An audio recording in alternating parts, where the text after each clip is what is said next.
President Donald Trump's personal attorney, Rudy Giuliani, recently released his October surprise.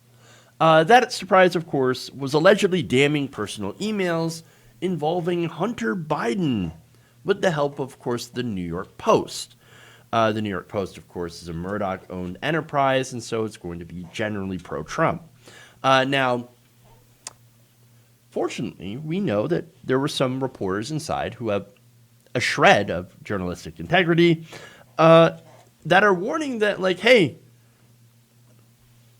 there are people inside this company that are trying to run this story, that are running this Hunter Biden story, that's basically just a giant grift.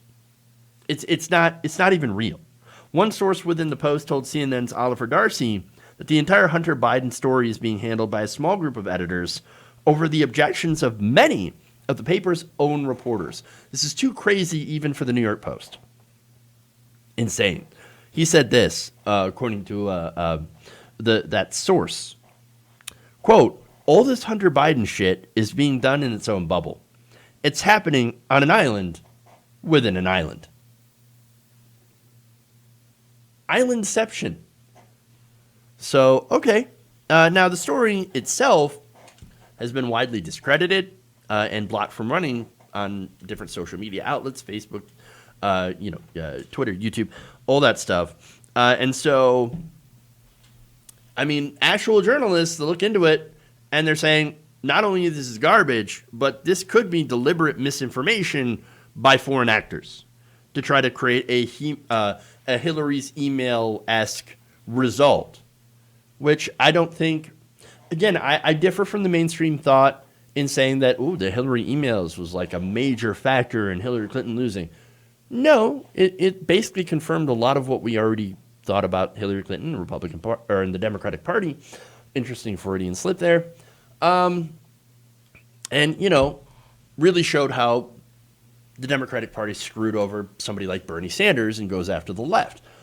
Not shocked about any of that. And so I don't really think that it's the major driver of why Hillary Clinton lost the election. And so I don't necessarily agree that that Russians, the foreign actors, were trying to create the same kind of thing with the Biden emails, because generally with the Hillary Clinton emails, nobody really cared. I mean, nobody really cared for the Hillary Clinton emails other than political junkies like myself.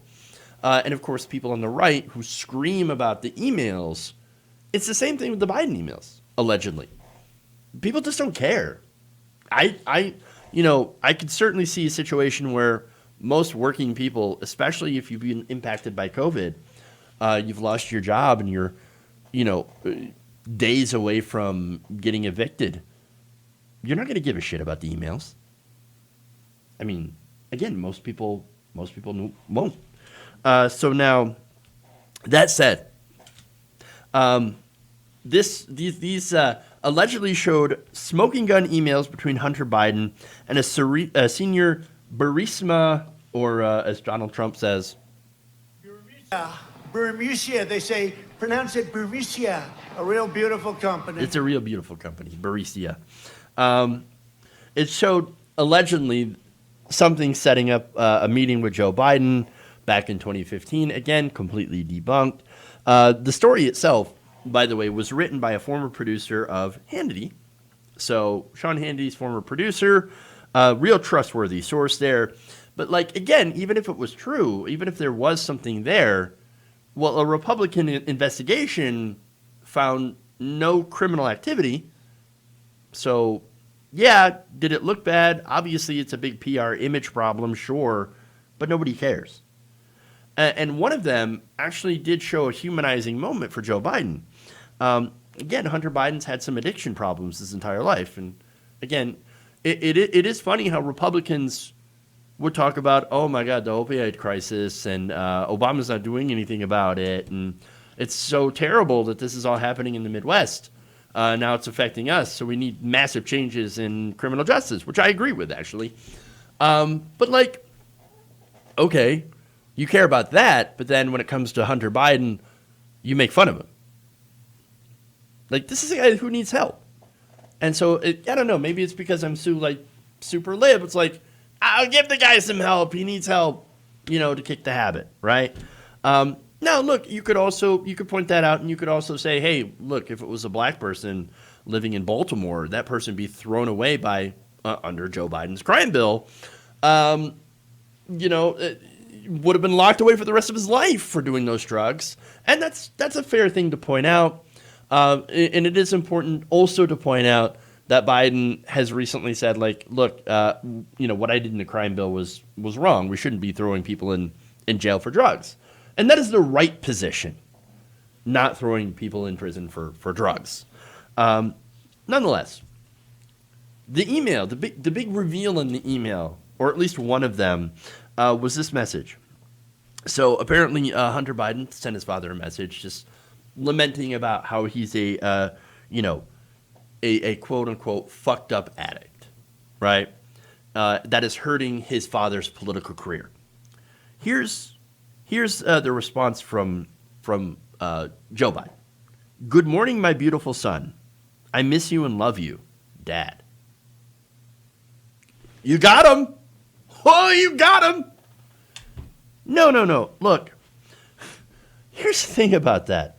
I thought Republicans were about family. Rudy Giuliani, like, you feel good about this, about releasing this? I mean, if anything, it actually kind of helps Biden a little bit. It actually makes me feel more sympathetic to the Bidens.